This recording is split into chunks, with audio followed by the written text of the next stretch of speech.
Jan 23. And as always, thank you for taking out time. I'd like the conversation to be a mix of, Hindi, English, and examples and experiences that you've had. The focus of today is really sharing our experiences with media and also discussing with them that what is it that we can also do as experts with them and why we need this reporting. So I'll just start with maybe a few minutes of your understanding of the landscape of NCD and how serious is the problem. Thank you. सो हम बार बार ये NCD word use करते हैं, मतलब of course सबको पता है, पर मैं बेसिक से ही शुरू करती हूँ। NCD मतलब नॉन कम्युनिकेबल डिजीजेस। कम्युनिकेबल मतलब जो एक व्यक्ति से दूसरे व्यक्ति तक फैल सके, जैसे ट्यूबरकुलोसिस एक कम्युनिकेबल डिजीज है, कोविड एक कम्युनिकेबल डिजीज है।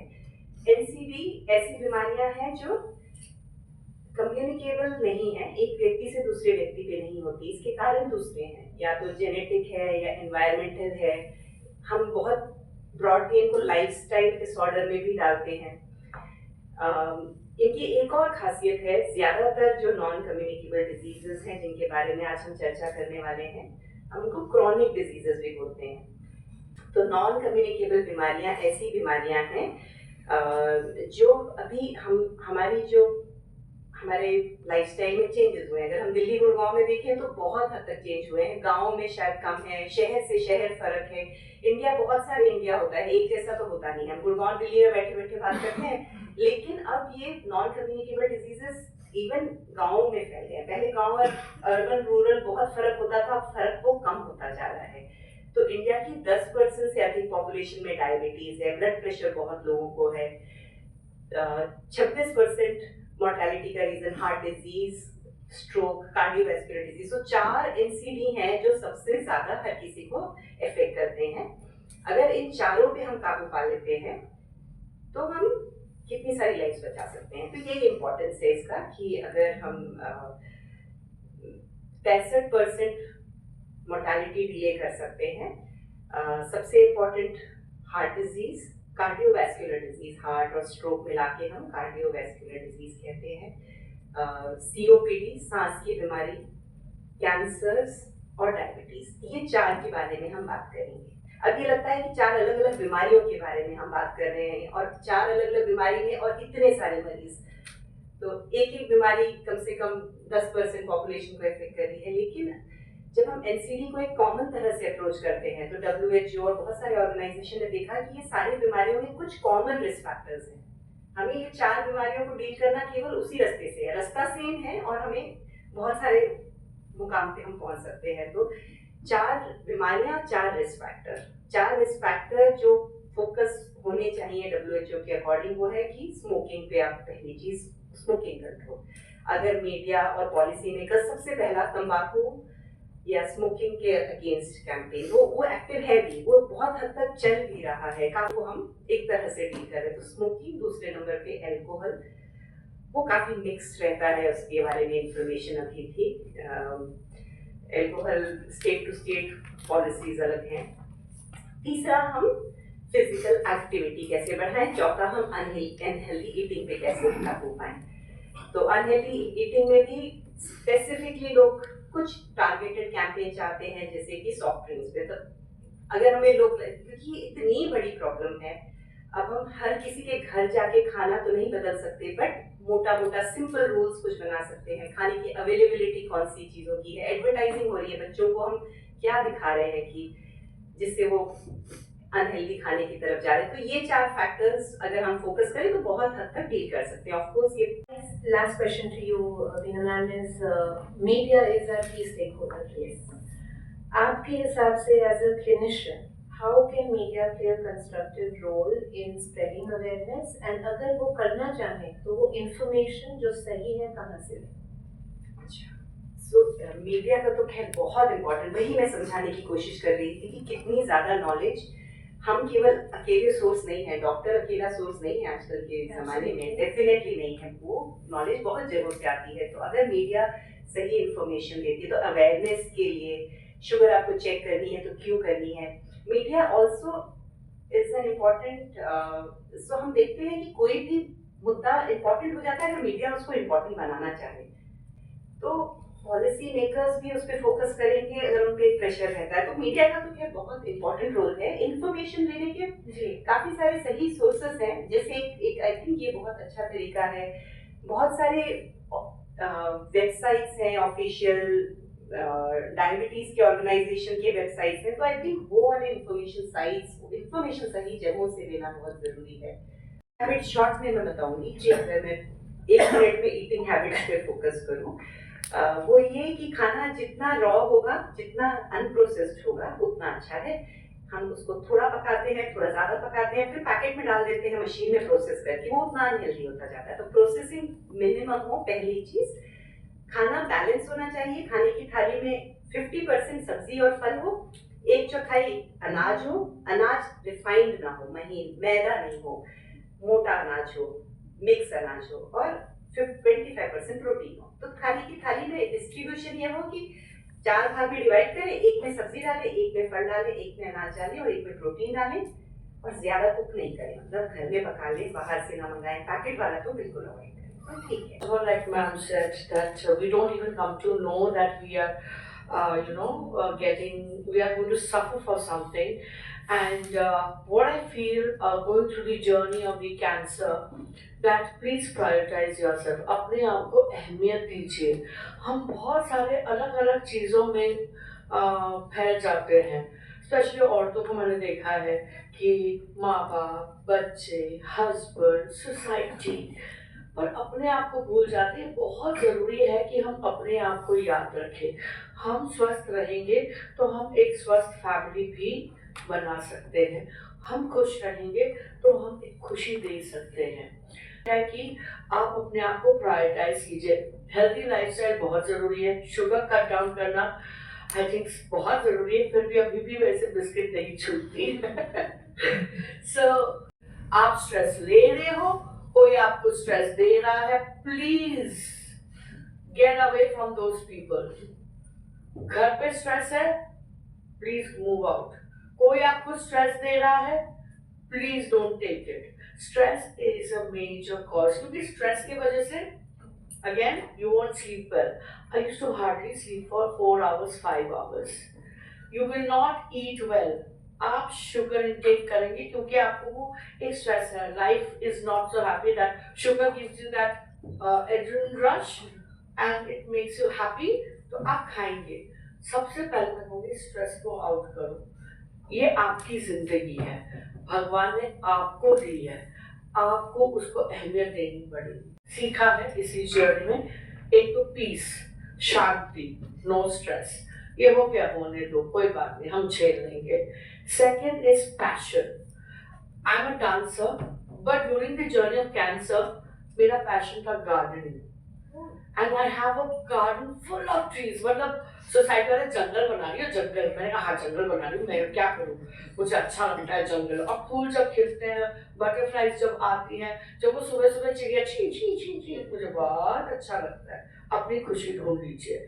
सेकेंडली, पे your medical premium on time. Medical insurance लीजिए, उसका प्रीमियम सही टाइम पे पे कीजिए, ताकि आप best of the best hospital, best of the best doctors के पास आप जा सके। मेरा नाम अक्सा है, मैं मुंबई से हूँ, और उन रेयर मुंबईकरों में से हूँ जिन्हें दिल्ली पसंद है। पिछले 15 सालों से दिल्ली में हूँ। जामिया हमदर्द यूनिवर्सिटी है, हमदर्द जो रूह अफ़ज़ा बनाता है, उनका मेडिकल कॉलेज है, उसमें पढ़ाती हूँ। पब्लिक हेल्थ प्रोफेशनल हूँ, अस्पताल में पेशेंट सेफ्टी ऑफिसर हूँ। और जिस चीज़ का सिक्योरिटी जिक्र कर रही थी वो है कि मैं ट्रांसजेंडर महिला भी हूँ। ट्रांसजेंडर कम्युनिटी के बारे में आप सभी लोग जानते हैं, एंड वो हमारी जिंदगी का हिस्सा रहे हैं कई सदियों से, एंड अब तो एक कानूनन पहचान भी दे दी गई है गवर्नमेंट की तरफ से। एंड उसी ट्रांसजेंडर कम्युनिटी को मैं भी बिलोंग करती हूँ, और as a doctor also from the transgender community, मेरी अक्सर कोशिश रही है कि हम किस तरह से ट्रांसजेंडर कम्युनिटी को हेल्थ एक्सेस करने के लिए बेहतर प्लेटफॉर्म दे सकते हैं, क्योंकि जो करंट प्लेटफॉर्म है ना, उसमें सब हम लोग इक्वल नहीं है। जैसे वर्क ऑन माई सेल्फ, जिस मैम ने कहा कि अपने आप को प्रायोरिटी देना, खुश रहना, है ना, वो सब चीजें बहुत इंपॉर्टेंट है। कई लोगों को वो ठोकर खाकर समझ में आता है, अगर पहले समझ में आ जाए तो बेहतर है।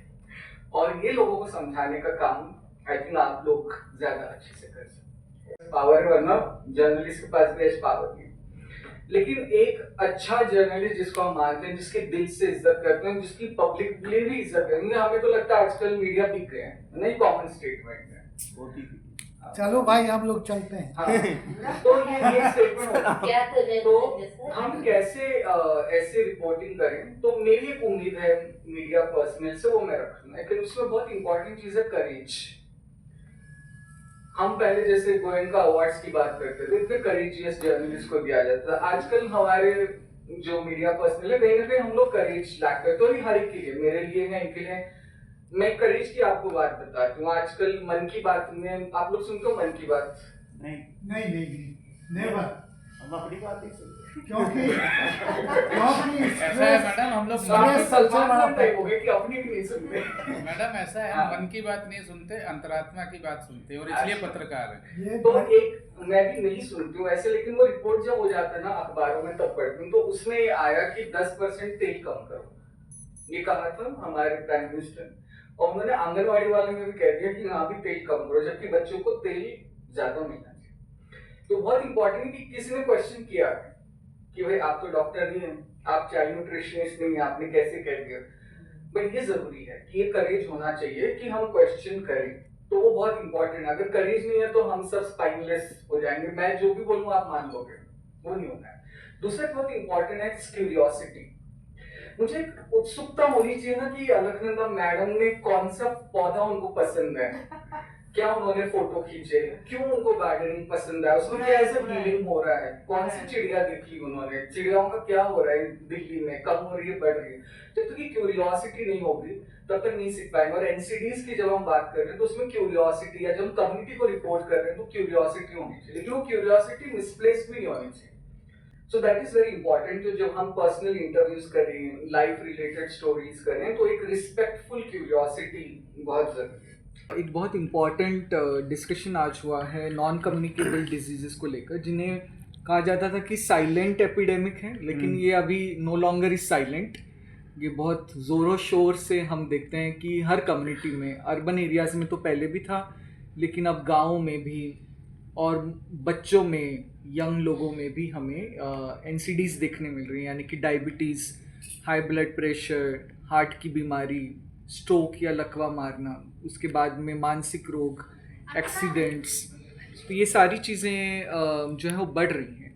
एंड कहीं ना कहीं एक हमें ऑर्गेनाइज्ड वे में एक इंटरवेंशन इसके लिए ज़रूरी है। प्रोग्राम गवर्नमेंट के लेवल पे हैं, इंडिविजुअल, क्योंकि लाइफस्टाइल डिजीजेस भी हैं, तो इंडिविजुअल्स को भी अपना खुद ध्यान रखना पड़ेगा, परिवार के लेवल पे ध्यान रखना पड़ेगा। आई थिंक एक बहुत इंपॉर्टेंट रोल इसमें मीडिया का है कि सही संदेश सही लोगों तक पहुंच सके, एक ऐसी सरल भाषा में जिसे वो आराम से समझ सकें और उसे अपने एक जीवन का हिस्सा बना सकें, ताकि इंसान की एक्सरसाइज भी हो सके प्रॉपरली, डाइट भी ठीक हो, स्ट्रेस भी कम हो, नींद भी अच्छी मिले। और इन सारी चीज़ों से बहुत इंपॉर्टेंट एक चीज़ भी और है कि इसका जल्दी निदान हो सके, स्क्रीनिंग हो सके प्रॉपरली, और जब पता लग जाए कि है तो इसका ट्रीटमेंट हो सके। इनमें से कई बीमारियां ऐसी भी जिनका लाइफ लॉन्ग ट्रीटमेंट चलता है, तो वो ट्रीटमेंट फिर लाइफ लॉन्ग ले भी सके। और इसके लिए बहुत इंपॉर्टेंट है कि doctors, media, community, government, policy makers, ये सारे एक साथ आकर काम करें। मैडम जहाँ तक बात करें कि वर्चुअल यूनिवर्सिटी की बात कर रहे हैं या अपने वेबसाइट की बात करें, तो वहाँ पे हम लोग भी वही भाषा डालते हैं जो सामने आती है, लेकिन मौजूदा हाल में क्या देखते हैं कि क्लियरिटी नहीं हो पाती, फिर भी वही चीज़ जो होती है रोज़मर्रा की ज़िंदगी, वही चीज़ सामने आती है, वही डाली जाती है उसमें। देखिए, अब ऐसा है कि इसे हम अवॉइड तो नहीं कर सकते हैं कि जो आपको मैसेजेस आ रहे हैं या जो आस पड़ोस से हमें इंफॉर्मेशन मिलती है, लेकिन एक इम्पॉर्टेंट चीज़ है कि हम एक ऑथेंटिक इन्फॉर्मेशन हासिल करने की कोशिश करें।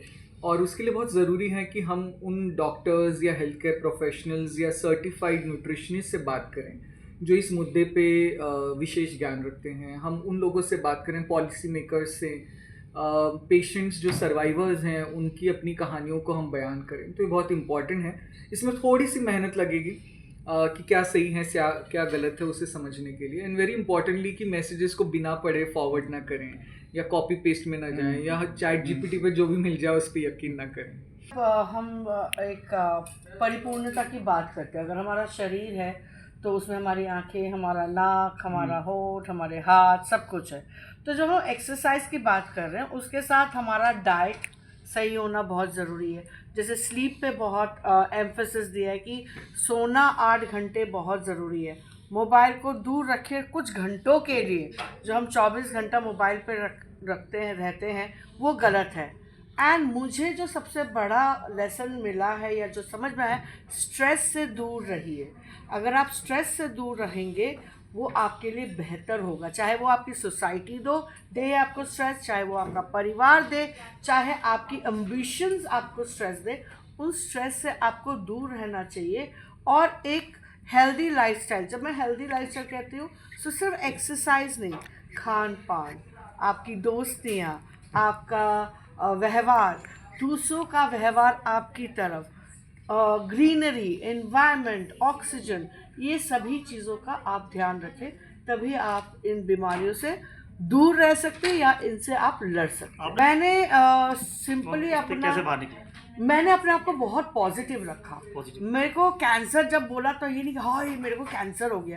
अच्छा कैंसर हो गया, कोई बात नहीं। मैं अपना जो नृत्य है वो करती रही। मुझे डांस से बहुत हीलिंग मिली और मुझे लगा कि यार अभी तो मेरा जीने का मौका है। जैसे मैं हर बार कहती हूँ ना, मरते हम एक ही बार है, बार बार नहीं मरते ज़िंदगी में, एक ही बार मरते हैं हम। जीना आपको रोज़ है, रोज़ आपको जीने का मौका मिलता है। तो आप जीने पे आप फोकस करो कि आपने अहमियत किसको दी, कैंसर को दी या ज़िंदगी को दी। आप ज़िंदगी को अहमियत दीजिए, हर रोज़ वो कीजिए जो आपको खुशी देता है, तो आप आगे बढ़ेंगे, आप किसी भी बीमारी से लड़ सकते हैं। मेंटल स्ट्रेंथ बहुत ज़रूरी है, इमोशनल स्ट्रेंथ बहुत ज़रूरी है, स्पिरिचुअल स्ट्रेंथ बहुत ज़रूरी है। अगर आप इन तीनों चीज़ों को साथ में लेके चलते हैं और खुशी से अपनी ज़िंदगी जीते। मैं तो डांस से खुश होती हूँ, सिखा के खुश होती हूँ, अपने बेटों के साथ मूवी जाती हूँ, पार्टी करती हूँ, विदेश घूमती हूँ, देश घूमती हूँ। तो अगर आप खुशी को अहमियत देंगे तो हर जो बुराई है ना, जो कि एक कैंसर भी है, वो भी आपसे दूर भाग जाएगा।